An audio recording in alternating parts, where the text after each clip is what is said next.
What's up, everyone? My name is Pastor Brandon, and I'm so happy you're joining us today. If it's your first time with us, I certainly hope it's not your last time with us, because here at New Post Church, we lead people to love God, love people, and to make a difference. We do that by creating a church that is for the Fredericksburg region. We support local schools, women's centers, homeless shelters, and food banks to make a difference in our community. Now, let's jump into this week's message. So we are in a series titled The Beatitudes, where we're taking a look at the specific opening of the Sermon on the Mount. And it's important for us because Jesus explains that these people, these attitudes, these folks that he's talking about, he says that these are blessed people. I don't know about you, but I want to be a blessed person. I don't want to be a cursed person. I want to be a blessed person. So Jesus says, well, these are the attitudes that you need to have associated with you and associated with your life if you are going to be a blessed person, which I'm interested in, and I'm sure that you're interested in also. And again, we find these in the opening, in the Sermon on the Mount, where Jesus has gathered his disciples here around what we believe, around the Sea of Galilee, and in a little area we believe around the Horns of Hattin, where it's slanted like this, and Jesus would be here, and they would have the people down here so that it would act as a natural amphitheater. And they'd go around to the towns all around and tell people Jesus is going to be speaking tomorrow. Jesus is going to be speaking tomorrow. People from all around would come in, and he began to teach. Now, we believe the Sermon on the Mount was probably a collection of everything that he taught throughout the area. So he probably took this Sermon on the Mount to a couple different places after he spoke and after he gave it there. So it was a powerful attention grabber for Jesus because he was completely flipping the cultural things on their heads. He was totally flipping culture on its head. And in fact, today, he would flip the culture on its head if we would let it. If we would embrace these Beatitudes, these attitudes that Jesus talks about, if we would embrace them, it would totally flip culture today. And in fact, it could change the world if we would just be so humble as to allow these things to be part of our life. Now, up to this point, we've covered two, okay? So here we are, Matthew chapter 5, starting verse 1. Now when Jesus saw the crowds, he came up on a mountainside and sat down. His disciples came to him, and he began to teach them. He said, "Blessed are the poor in spirit, for theirs is the kingdom of heaven." That was week 1. If you haven't gone back and watched week 1, you should watch week 1, because we talk about that this thing that we're, the first beatitude, the first attitude we have, that poor in spirit, the rest of them hinge on it. You can't do the rest if you aren't poor in spirit first. And you say, Brandon, what's poor in spirit? Go back and watch week 1, you'll find out.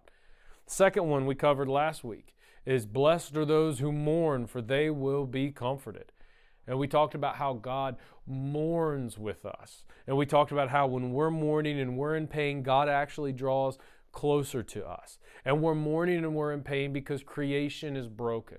We're not mourning and we're not in pain because of something that we've done, because of an attitude, because of a way we've handled something or a sin that we have in our life. And we looked at situations in Jesus' ministry where he actually presses directly against that attitude and directly against that situation and that viewpoint and that thought process. And then we learned, as we found out last week, that when we experience these things, we're meant to do it together as a group. We're meant to experience these things. We're supposed to lean on God and draw close to him as he draws close to us. And we're supposed to lean on our tribe and lean on our community. And that's why we get connected in groups and why we get connected in teams. So if you're not part of a team and you're not part of a group in the church, then I encourage you to be part of a team or a group in the church so that you can preemptively have those people prepared and preemptively have that relationship with God. So when it happens, and it will, you're able to deal with it. So those are the two things we've hit. Today, it's going to be interesting. Today's going to be, if you are a leader of anything, today's going to be really heavily for you. But if you're not a leader, it's also going to affect you. But I encourage you, if you lead anything in any way, which you all do, you all lead something in some capacity, that you would lean in a little bit today. Maybe break out your notebook, take some notes, pay attention, because this is the kingdom ethics that we're talking about here, particularly as it relates to our leadership. Now, as we begin today, I've received an inheritance before, and it was kind of neat because the only thing I did was be related to the individual who died. And they said, This, he's going to receive these things. Now, it wasn't millions of dollars, but it was something. And to be honest, it was a blessing. It was cool. It was a cool experience. It was interesting. But what if I told you that you could inherit something from God? You can inherit something from God. In fact, the attitude we're going to talk about today, Jesus directly ties the reward to an inheritance. And it's really amazing. In fact, the inheritance is the best thing in the world to receive, I think. One of the best things, not the best, but one of the coolest things to receive. However, in order to receive it, kind of like how I had to be related to the individual. See, it's not a relational thing now. Like, you don't have to be related. Now you just have to have this attitude. You have to display this characteristic of your heavenly Father. Today we're in chapter 5, verse 5 of Matthew. And he says, Jesus, gathering his disciples, remember, all on the hill, and they're all paying attention, leaned in, trying to hear what Jesus has to say. He says, blessed are the meek, for they will inherit, there's our word, inherit the earth. Now, I don't know about you, but meekness was not something and isn't something that I wanted associated with me before.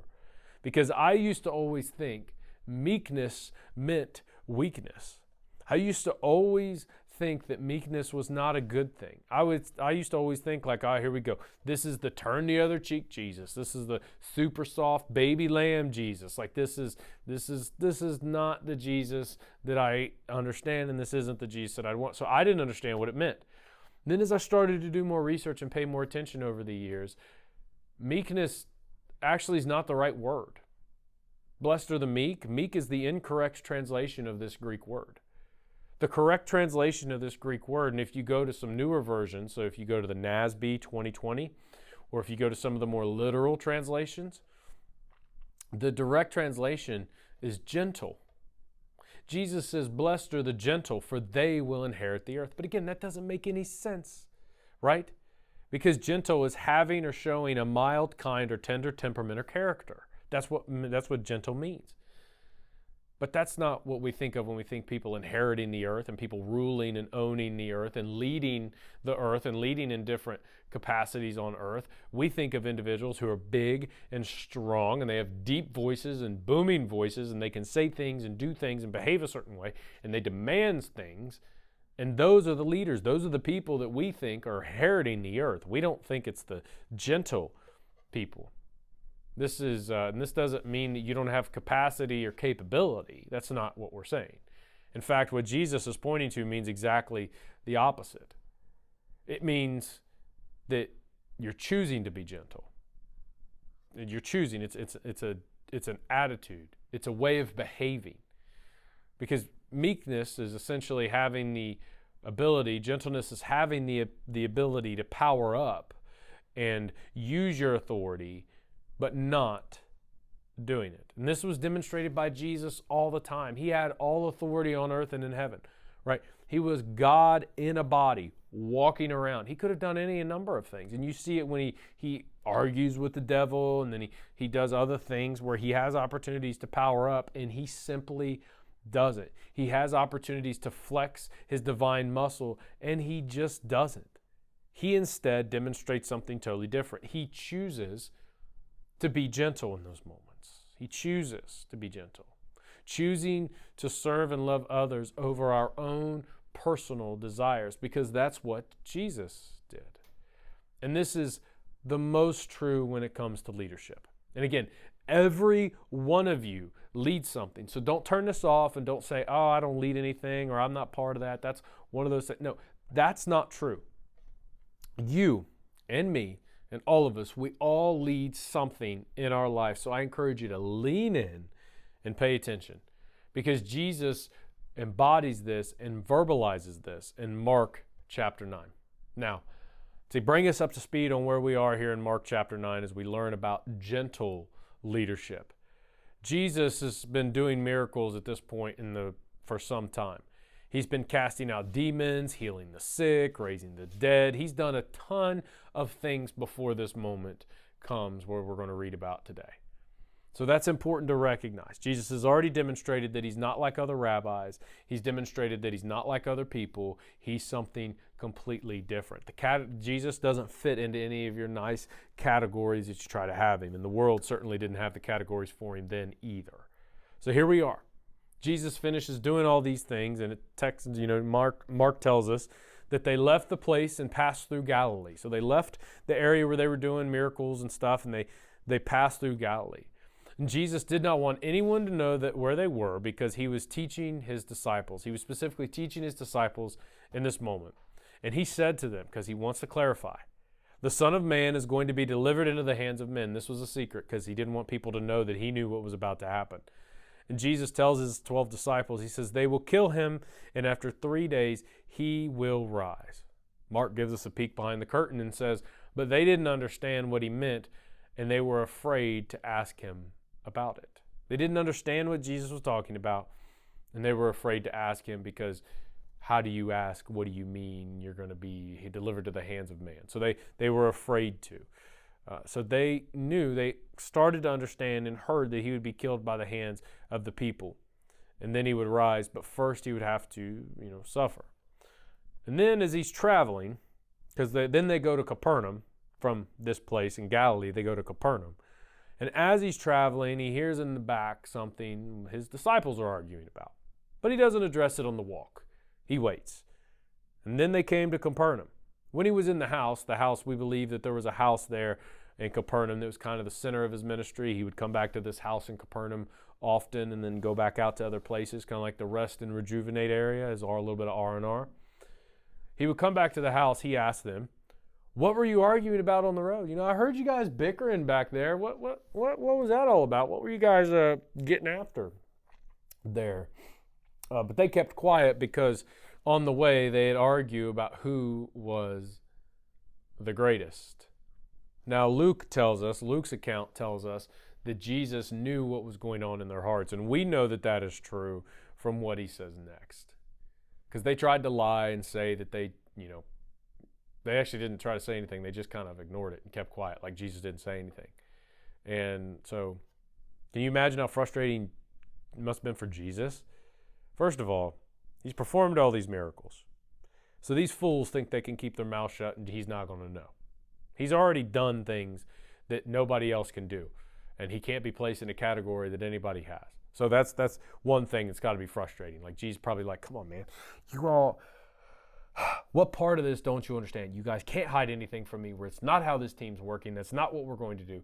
But here we are. You're trying to hide stuff for me before. I imagine God feels that way with us too, but that's a sermon for a different day. But he understood what they meant, and he understood what they had said, and he knew what they had said. And then could you imagine being the most frustrated because just the day before you told them, I'm going to have to die and suffer. And they're arguing about who's going to be the greatest. I mean, imagine how frustrated you and I would be. We'd probably fly off the handle. But that's not what he did. He did something different. Sitting down, Jesus called the 12 and said, anyone who wants to be first must be the very last and the servant of them all. In fact, Luke's version of it says that the first must be last. The last will become first. Jesus is going on to say things in my kingdom, and this is what he's saying. Things in my kingdom aren't going to function like things of this world. Right now, might equals right, and right now everything funnels up to the point leader. So whoever's leading this, the king, the queen, the regent, the co-regent, whoever's leading the thing, everything supports them. Everything supports them. Everything pushes the wealth to them. Everything pushes all the food to them. Everything pushes all the power and influence and glory to them. And Jesus says, hold on a second. That's not what we're going to do. The way we're going to lead things, the way we're going to behave, the way we are going to handle things is different. Because back then, in that time, you took what you wanted. And Jesus says that is not the way the kingdom of God is going to behave.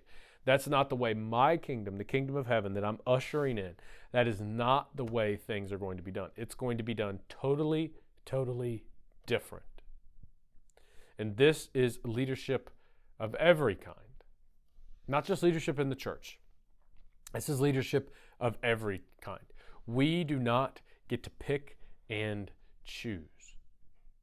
It's a type of leadership where we place those who we lead first. Because the world doesn't do that, and the world certainly doesn't do that. Everything funnels up to the CEO or the board of directors, right? They receive the wealth, they receive the power, they receive the influence, they receive the benefits, right? That's what happens. So what do you do? And what do I do? We try to climb the corporate ladder, right? Because when you get to that level up there at the top portion of the cone, you're good. You got to get to that top portion. Once you get to that top portion, you've nailed it. Jesus comes along and says, that's not what's happening. That's not how we're going to live. That's not how we're going to function. He actually takes that cone and he inverts it. And he says, look, the leader's actually down here. Everything's built on what they are able to give. And everybody else, the servants, the people they lead, the people they have the privilege of working with and working for, those people are first, not the point leader. Sure, the point leader has some benefits. Sure, the point leader has some money. He has some wealth. He has some influence. But the flip side, Jesus would say, is in my kingdom, if you're first, you're actually going to go to the back of the line. If you're first, you're going to say, no, not right now. Everybody else is going to function, and everybody else is going to come first. I'm going to be a servant of all of you. And again, Jesus demonstrated this excellently. He never powered up. He was a gentle leader. He put them first. He wasn't big and powerful and haughty and demanded, honor and everything. He didn't do that. He didn't demand people wait on him hand and foot. He didn't demand all the wealth. He didn't demand all these things. The only thing he said is just come follow me. Follow me and you will see. And then he demonstrates it in John chapter 13. When he sits down the night before he's going to be betrayed, the night before he just talked about here, okay, he sits down and he begins to wash his disciples' feet. And he said, look, now that I've done it for you, you will be blessed when you do it for other people, because that's what I expect of kingdom leaders. Kingdom leaders, pay attention. It's not about you. It's not about you. It's about everybody that you have the privilege to lead. It's about everybody that you have the privilege to work for. It's about everybody that you have the privilege that they look up to you and they wait for you to make the call. They wait for you to make the decision. They are waiting for you to guide them and you to direct them. If you are in any type of position like that, then you're a Jesus follower, then you are a kingdom leader. And a kingdom leader is defined by servant leadership. Servant leadership. I've experienced this firsthand. And of all places, it was in the Marine Corps that it made the biggest impression on me. There was a guy, his name was Sergeant Humphreys. He was an excellent leader. He was a war hero who fought in Fallujah, Iraq, in the second invasion of Fallujah, Phantom Fury 2. And I was a new Marine in 0311 in Washington, D.C., working for the General Officer of Security, trying to get my clearance. But until then, you waited and did General Security while you had your top secret till you got your Cat 2. So that's what we did. And the detail was awful. It was 12 on, 12 off. But you really had 2 hours of work. You had an hour before you actually ever got there and an hour to get off work. So really, it was 14 and 10. That's kind of what it was. But we'll say 12 on, 12 off because we want to give it an honest representation. And no one there cared about the junior privates. Nobody. You had generals, you had colonels, you had majors, you had sergeant majors, first sergeants, gunnery sergeants, staff sergeants, tons of these guys and gals, tons of these higher ups. And then you had the privates and PFCs and private first class and lance corporals standing the guard, and the corporals standing the guards and guarding all this stuff. And nobody cared about you whatsoever. The only thing they cared about was, are you proficient? Do you understand your job? Can you do these things? And if the answer is yes, then we're fine.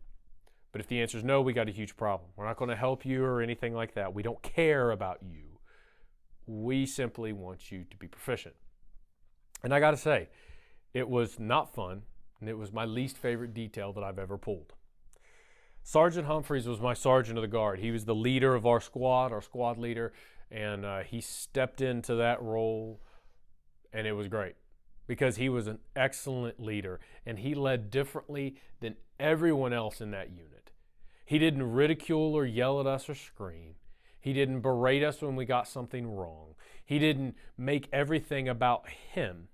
It wasn't about how easy we could make his life as the sergeant of the guard.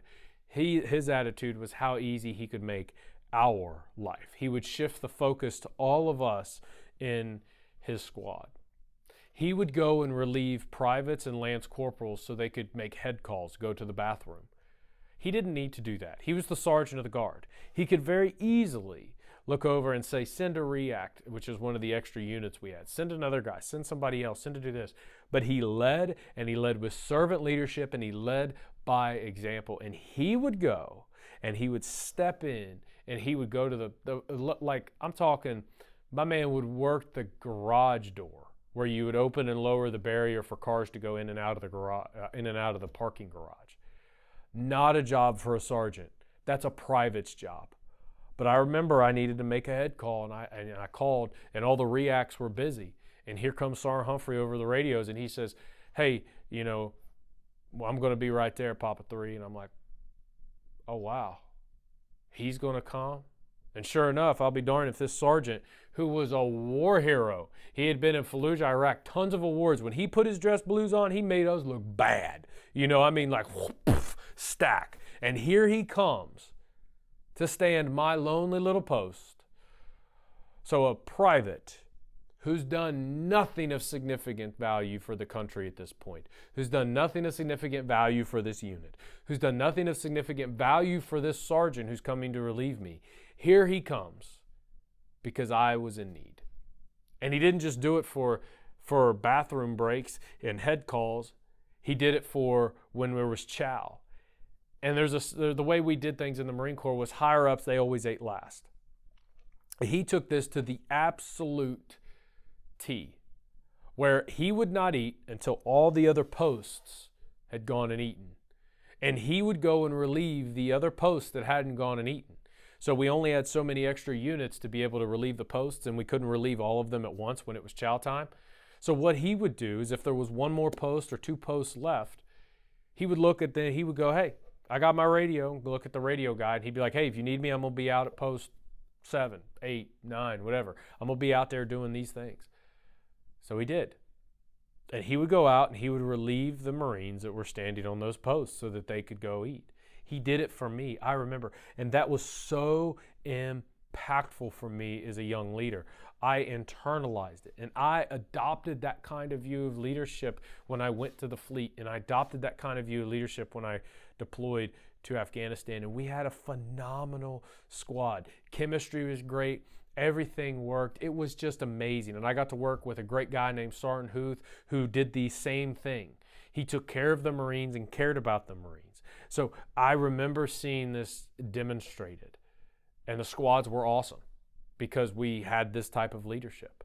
The other squads in the platoon, or the other squads in the company weren't so much. Other squads in the platoon, not so much, because it was all about lifting up the point leader. But not in the platoons, not in the squad I had the privilege of leading, and not in the squads that I had the privilege of serving in. And I wish I could say that that's how I finished my career. I wish I could say that I never laxed on that, and I never took my foot off the gas of servant leadership, and that I didn't do anything else. But that would be a lie. Because I allowed, which is the whole reason we had the first sermon, the first message in this series, I allowed my pride and my arrogance to get ahead of me. I allowed that stuff to be front and center. And I began to think that I was great, and I was the reason this was happening. And I allowed the pride to creep a little bit higher, until I made the mistake of causing the squad to be all about me, and how great I could be, and how great I could look, and how good for promotion I could be. And in my second deployment, they did a command climate survey. I was a squad leader. And I'd been with these guys for a long time, and I thought that I had a good chemistry, but I didn't. Because when they did this command climate survey, which is where they get together and they allow all the Marines to voice their opinions anonymously about, their leader and the leadership in the battalion, I had 13 negative reviews. 13 negative reviews saying that I was selfish. 13 negative reviews saying that I made it all about me. 13 negative reviews saying that I didn't care about the troops. And you know how many Marines I had in my squad? 13. So I don't know who they were, but I'm pretty confident that every Marine in my squad looked at me and said, he doesn't care about me. He cares about himself. He cares about his own promotion. He cares about himself. He doesn't actually care about me. And I learned the hard way that leadership of that kind simply doesn't work. And I learned that leadership of that kind hurts those that you're leading. It doesn't help them. After I experienced that, I remembered what Sergeant Humphreys did for me, and I thought, I need to become that leader again.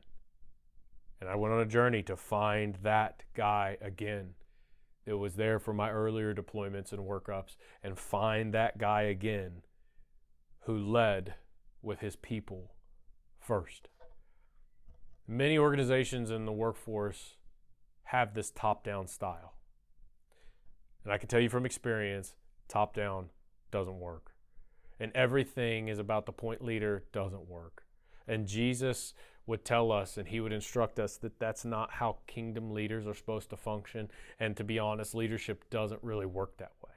And Jesus would instruct that it's about flipping the script. It's about changing your viewpoint, that if you're going to lead, then you actually need to serve. If you're going to lead, it's not about how much you can get. It's not about how quick you can be promoted. It's not about how good you can make your team or your squad or how many sales you can get. That if you're going to be a good leader, it's not about you. It's actually about those whom you lead. And that is a dichotomy. And that is a total shift from the way we view things. And it's a very hard shift by today's standards. And I can tell you from experience, because I fell into the hole. I was young and I was dumb and I didn't pay attention to those things that I learned so well the first couple of years in my career, that I picked up so quickly, that was so important to who I was as a leader, and I let it slip. And it's very hard to do by today's standards.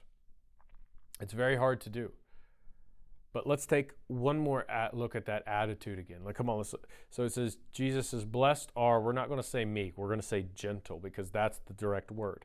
Blessed are the gentle, for they will inherit the earth. Gentle leaders, or seemingly gentle leaders, are those who will inherit the earth. Those leaders who sit back and are not quick to temper, not making it all about them, those that are not impatient, those that don't make the entire organization about them. Jesus says those are the individuals, those people, those gentle people, not Mike Mace right, not take what you want, not those people, the other ones, the gentle people, the servant leaders. Those are the people who will inherit the earth. And you've worked under leaders that you wouldn't describe as gentle, right?